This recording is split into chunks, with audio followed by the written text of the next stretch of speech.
Halo, kami dari kelompok 3, kelas 1 PHP 52 akan membahas tentang Taman Nasional Komodo.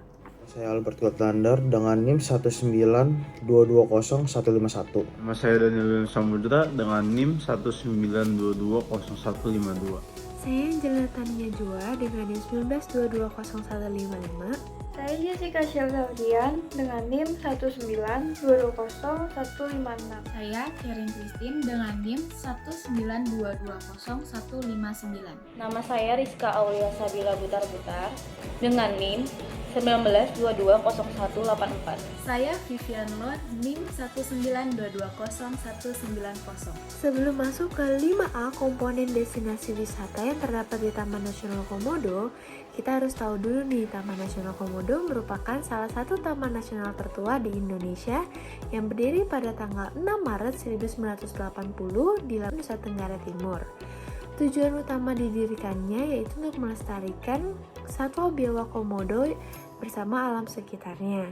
Tapi tidak hanya komodo saja, banyak flora dan fauna lainnya yang juga dilindungi di sana. Kami akan menjelaskan mengenai komponen destinasi Taman Nasional Komodo, mengenai attraction atau daya tarik.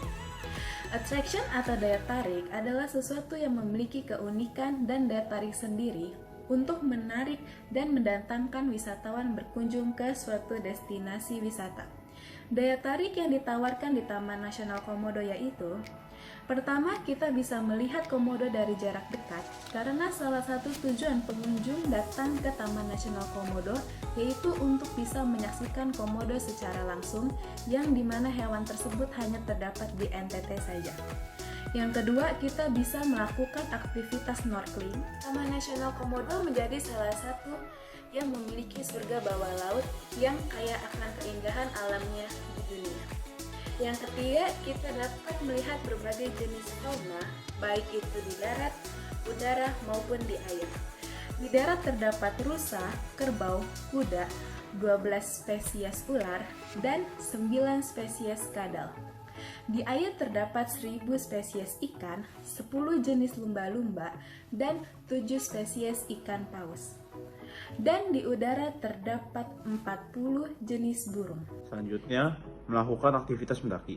Pulau Padar menjadi spot yang tepat untuk mendaki karena medan yang tidak terlalu curam dan tidak terlalu jauh untuk ditempuh. Maka akan terbayar jika sudah melihat keindahan Pulau Padar dari puncaknya. Selanjutnya, melihat matahari terbit dan terbenam.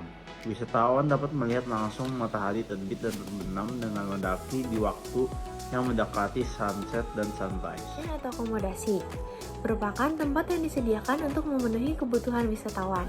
Di sekitar Taman Nasional Komodo itu sendiri terdapat beberapa pilihan untuk staycation seperti hotel, resort, dan juga homestay. Akomodasi yang ditawarkan juga beragam, mulai dari standar sampai yang kemewah juga tersedia di sana. Jadi wisatawan nggak usah khawatir untuk kesulitan mendapatkan tempat penginapan di sana. Di sini saya akan menjelaskan accessibility atau aksesibilitas, sarana untuk menuju ke suatu tempat. Untuk menuju ke Taman Nasional Komodo bisa menggunakan beberapa jalur transportasi, darat, air, maupun udara. Jalan atau akses untuk menuju satu destinasi ke destinasi wisata lainnya. Yang pertama itu ada jalur udara. Merupakan jalur dengan daya tempuh tercepat sehingga jalur ini dapat mempersingkat waktu perjalanan para wisatawan untuk sampai ke Pulau Komodo. Tapi pesawat-pesawat ini akan mendarat di Bandara Labuan Bajo, tidak langsung ke Pulau Komodo. Yang kedua, jika wisatawan ingin pergi mengunjungi Pulau Komodo menggunakan jalur darat, wisatawan dapat menggunakan kereta dari Stasiun Senen menuju Stasiun Gubeng Surabaya. Tetapi untuk menuju ke Labuan Bajo, dikarenakan beda pulau, tetap harus menggunakan jalur laut. Untuk menyeberangi pulaunya itu menggunakan kapal pelni dari Pelabuhan Tanjung Perak, Surabaya menuju Labuan Bajo. Estimasi biaya keseluruhan yang diperlukan sebesar 430.000. Dan yang ketiga, ada jalur laut. Wisatawan bisa menggunakan kapal untuk mencapai Pulau Komodo. Tetapi untuk jalur laut hanya dapat diakses dari Bali dan Pasar yang menuju Labuan Bajo memakai kapal milik Pelni, yaitu KM Tilongkabila, dan KM Wilis. Banyaknya akses untuk menuju ke Taman Nasional Komodo sangat mempengaruhi wisatawan yang berdatangan. Kemudian ada amenities atau fasilitas yang disediakan untuk memenuhi suatu destinasi. Taman Nasional Komodo kini memiliki beberapa fasilitas yang memadai tempat destinasi tersebut. Seperti yang pertama, adanya toilet, yang toilet itu sudah memadai dalam artian bersih dan terawat untuk pria maupun wanita. Yang kedua, ada tempat makan.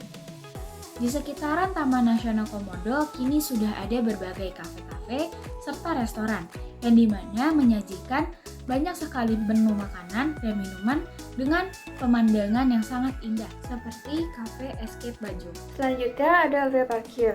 Nah, di sini sudah disediakan area parkir yang memadai bagi wisatawan yang menggunakan kendaraan kecil maupun kendaraan besar. Yang keempat, ada pawang komodo dan pemandu wisata. Saat kita berkunjung ke Taman Nasional Komodo ini, diwajibkan untuk menyewa pawang dan pemandu. Dikarenakan wisatawan tidak tahu kondisi jalan atau rute yang akan beresiko saat berada dekat dengan komodo secara langsung. Dan yang terakhir itu ada Sindoramata, yaitu tempat souvenir. Di sini sudah tersedia banyak tempat yang menjual souvenir ciri khas Pulau Komodo, seperti gantungan kunci, pajangan, dan lain-lain yang berbentuk komodo. Saya akan menjelaskan tentang ancillary atau tambahan. Fasilitas tambahan yang harus terdapat pada suatu destinasi wisata untuk mendukung fasilitas utama yang akan disediakan oleh pihak pemerintahan. Terdapat Balai Taman Nasional Komodo yang memiliki tugas dan peran untuk menanamkan nilai, rasa memiliki, dan kesadaran dalam menjalankan suatu kegiatan untuk penjagaan dan pengamanan kawasan Taman Nasional Komodo agar dapat terus berkelanjutan dari generasi ke generasi. Balai Taman Nasional Komodo juga bekerja sama dengan pihak kepolisian yang mengurus kawasan kehutanan untuk memberikan dampak baik bagi pemerintah, warga lokal, para wisatawan, serta orang yang memiliki kepentingan dalam memegang destinasi wisata tersebut. Selanjutnya, kita masuk ke dampak ekonomi, lingkungan, dan sosial budaya yang terdapat di Taman Nasional Komodo. Yang pertama, ada dampak ekonomi. Jumlah wisatawan yang berkunjung ke Taman Nasional Komodo selalu mengalami peningkatan yang sangat berdampak pada pertumbuhan ekonomi yang signifikan, terutama pada masyarakat pelaku wisata, seperti tour operation, jasa sewa kapal, jasa pemandu, jasa perencanaan destinasi atau itinerary, sampai pemilik hotel dari yang tidak berbintang sampai yang berbintang. Nah, dengan rantai ekonomi seperti itu dapat menghidupkan masyarakat di sekitar Taman Nasional Komodo sekitar kurang lebihnya 4.550 jiwa. Yang kedua, ada dampak lingkungan pada Taman Nasional Komodo. Pasti udah nggak asing dong dengan Jurassic Park Taman Nasional Komodo yang akhir-akhir ini menjadi perbincangan publik.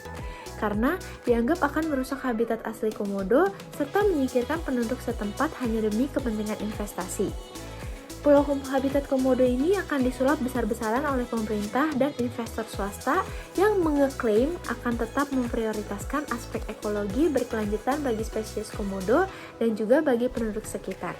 Untuk tujuan pembangunan Jurassic Park Taman Komodo itu sendiri yaitu untuk mempromosikan kesejahteraan ekonomi masyarakat yang tinggal di daerah sekitar, serta mengembangkan potensi yang ada agar terus berkelanjutan. Yang ketiga atau yang terakhir yaitu dampak sosial dan budaya pada Taman Nasional Komodo. Masyarakat yang tinggal di dalam kawasan tersebut sudah turut serta menjaga kelestarian hidup dari satwa komodo dan alam sekitarnya. Penduduk di kampung komodo mempunyai kepercayaan bahwa ketika mereka lahir ke dunia, mereka terlahir kembar, satu bayi laki-laki dan satu komodo betina. Berlaku juga sebaliknya, satu bayi perempuan dan satu komodo jantan. Mereka menganggap komodo adalah keluarga mereka, dan juga mereka memiliki hubungan darah dengan komodo tersebut. Maka dari itu, masyarakat yang tinggal di kampung komodo tidak pernah melukai satwa komodo. Saya akan menjelaskan tentang pengelolaan pariwisata berkelanjutan di Taman Nasional Komodo. Pariwisata berkelanjutan adalah konsep pengembangan berwisata yang memberikan dampak jangka panjang terhadap lingkungan, sosial budaya, dan ekonomi pada masa kini maupun masa depan bagi masyarakat lokal maupun wisatawan. Pada masa pandemi di 2020, tingkat kunjungan ke Taman Nasional Komodo menurun sekitar 50.000. Tetapi, seiring pandemi menurun, kunjungan wisatawan berangsur pulih. Mayoritas merupakan wisatawan lokal. Sejumlah strategi dilancarkan untuk kembali memulihkan kunjungan wisatawan, khususnya dari luar Indonesia. Strategi yang kami lakukan adalah menggelar program sosialisasi ke publik terkait boleh dan tidak boleh untuk melakukan aktivitas di Taman Nasional Komodo, kata Kepala Balai Taman Nasional Komodo, Nugita Awang. Hal tersebut dilakukan karena jumlah wisatawan yang ke Taman Nasional Komodo yang naik dari tahun ke tahun tanpa ada pembatasan pengunjung yang berpotensi mengancam keberadaan kelestarian habitat flora fauna di Taman Nasional Komodo. Sekian dari kelompok kami, terima kasih.